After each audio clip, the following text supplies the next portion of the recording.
how social roles and cultural norms regulate behavior without our being aware of it.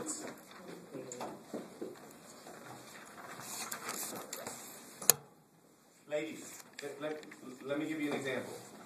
If a man brings you white roses, what does that mean to you? Friendship. Tanisha, what did you say? Friendship. Okay. Who told you the difference between white and red? I just hear about it. Yeah, you just, culture, right? It's okay to say that. You just, listen. Without our being aware, it's just a norm. It's just what we do. White represents friendship. Red represents romance and intimacy. What does it represent friendship to me, though? What's that? What does pink represent? I didn't know that white represented. I really was very sometimes I switch it up because red is like you don't want to always get. Okay, I'm out real quick. In our culture, what does pink represent? Okay, watch. Yeah? So in our culture, two girlfriends that are not dating or intimate with one another could give each other pink roses or pink flowers as a friendship gesture, saying, girls, you did your thing. I just wanted to hook you up and bless you and celebrate your success or what have you, like at an event or something like that. If a man gives a woman pink roses, what does that represent, ladies? What you say? Teresa said he's cheating. Guilty conscience, right? Okay. My point is, our culture, we have norms, a set of norms and values and traditions that make up a culture. You don't have a culture unless you have a shared, circle that term, they have to be shared beliefs, a cultural norm, or cultural characteristics, Joel, are shared. Thanksgiving is shared. Nobody's going to be here at this school on Thanksgiving. Regardless of whether or not you're a Christian, Muslim, Jew, Greek, whatever you are.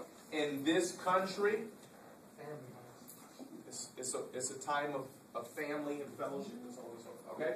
Right. So social norms, the rules that regulate social life, including explicit and implicit cultural conventions. Explicit are explained outward, and implicit are implied. Make sense? Okay. A role is a position. What's your role? What's your role at the school? What's your role at the church?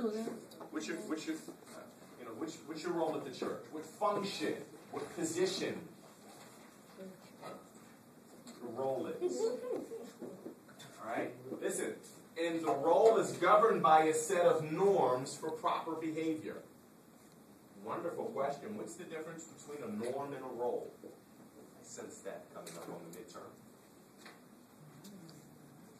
Norms are rules. A role is your position. Think of an actor. You're auditioning for a role. You're not auditioning for a norm. Amen? Amen. Did you guys get that? Yeah. The actor wants the position. The actor wants the role, not the norm. Watch. The actor studies and does research on the cultural norms so that they can get the position. Did you guys get that? Does that make sense? And then culture. Shared rules that govern the behavior of people in a community or society. Shared is the most important word in that definition. You will have to know these definitions, or you will have to have an understanding of the difference between norm, role, and culture. All right? Don't necessarily try to write everything down right now. Just write these words down and go to chapter 8. Okay? Norm, role, and culture. Norm, role, and culture. Culture, a program of shared rules that govern the behavior of people in a community or society, and a set of values, beliefs, and customs shared by the most members of that community. Shared. All right? The obedience study. What can you all tell me about the obedience study? Anybody? You all familiar with the obedience study? Anybody? Are you asking me or telling me? Turn this on. Can you read? Oh, yeah. Oh, I forgot. Stanley Milgram, back in 1963 and 74, had a study to see how many people were obeyed an authority figure when directly ordered to violate their ethical standards. One more time, nice and loud, so my city can hear you and Daphne. Stanley Milgram, 1963 and 1974, designed a study to see how many people will obey an authority figure when directly ordered to violate ethical standards. And what did we find out from the study? They were punished. Most people that want to do it, Most people did it, some people they didn't. break it. But some do it. Some like the authority and try to take it a step over. Some went over it, but when asked to go over, a lot of people didn't want to go over it. Because why? Because of their internal value system. All right? Subjects told to give increasing levels of shock to another subject every time an error was made. That was the instruction. The results? All shocked the other subject at least once. 2/3 gave all levels of shock, even though many were upset by being asked to do so. They were upset, but they followed authority.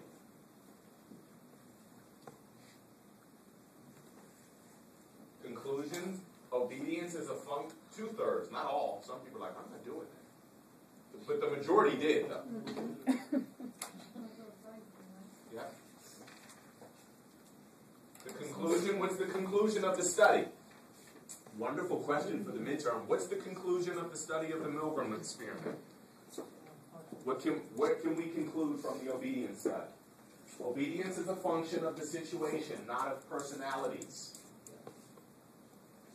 Because, listen, because some people stepped on their personal constitution and personalities and followed instruction instead of the norms that reside on the inside of them. I should say the values that reside on the inside of them. Make sense? And the nature of the relationship to authority influences obedience. You all listen to me more so than if a professor came in here and started telling you what to do and you all didn't know his name, you didn't know his background, you didn't have a relationship. You all respond to me differently than you would somebody that you're not in relationship with. That makes sense, right?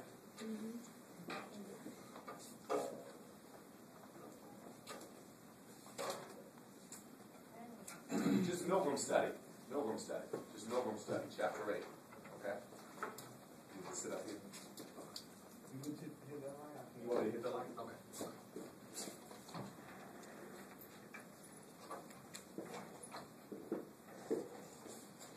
Factors leading to disobedience. Participants were more likely to disobey orders to give shock when the experimenter left the room. Isn't that interesting? So it talks about the influence of authority on our behavior. Listen, check this out. We say it a different way. We say when the cat's away, the mice will play. Right? I know nobody in this class did this, but when the professor or teacher in elementary school was in the room, when there was a quiz or test or final, everybody was so quiet and pensive and attentive and still. And then if the professor said, okay, I have to go get some chalk or I'll be right back, all of a sudden, where's that right?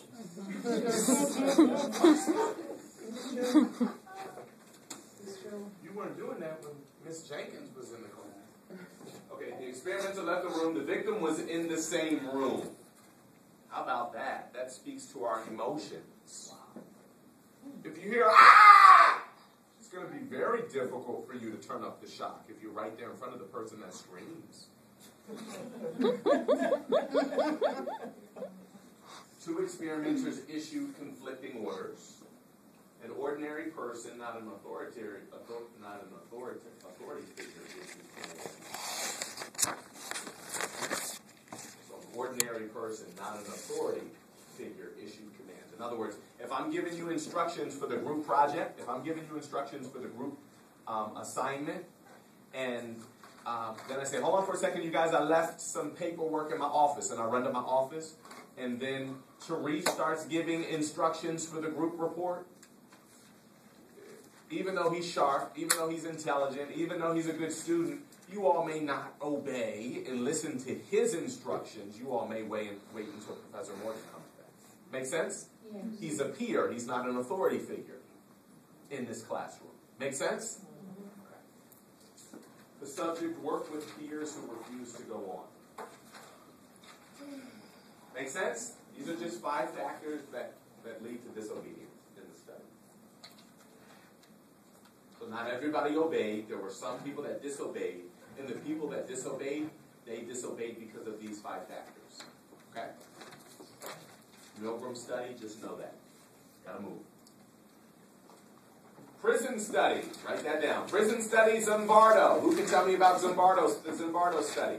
Oh, they put some of them in jail, dressed them up as prisoners, and the other ones, they were skills.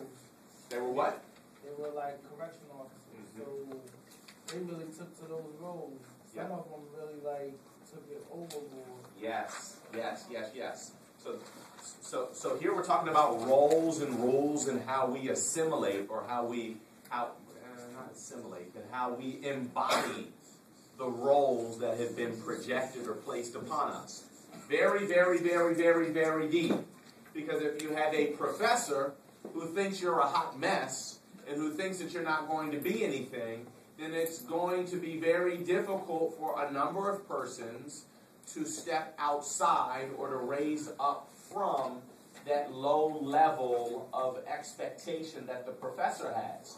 But if you have a wonderful professor like the one you all have in this class right now that thinks you're brilliant and you all are going to be future stars, then that can lead you to embody the expectation of the professor that you have that thinks positively about you. Make sense? Yeah. You guys, you get that, right? Yes. So that's like that movie, The Experiment. Yeah. Yeah. Oftentimes we embody the roles that have been placed upon us. So we have to be fair. Class. That's why I'm giving my students extra credit that did the assignment. We have to know what we're embracing, what we're deciding and choosing, Brandell, and what has been chosen for us. Did you all get that? Oh man, that was good. And y'all taking notes. And hear me on this for a second. Can you all stop taking notes for a second, please? All right? Listen to me. Listen to me for a hot second. All right? I need you to get this.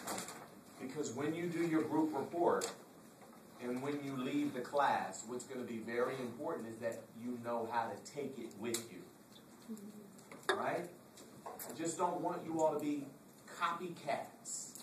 All right? I want you all to be able to process and apply the information. The reason why I think this chapter is so important is because if we're not careful, we'll begin to act out and behave and embody the roles that have been chosen for us. Do you all hear me? Mm-hmm.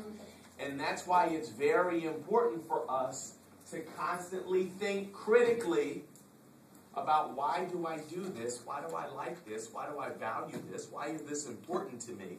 Is it important to me because I think it's important? Is it important to me because of my personal constitution? Or have my boys influenced me? Have my aunts influenced me? Have my cousins influenced me? Who's influencing me? Am I authentic? Can I critically think mentally, physically, spiritually, and emotionally and come to a decision on my own? Or am I unauthentic and am I a synthetic human being that's been so doctored and tweaked with that we can't even find who the real you is?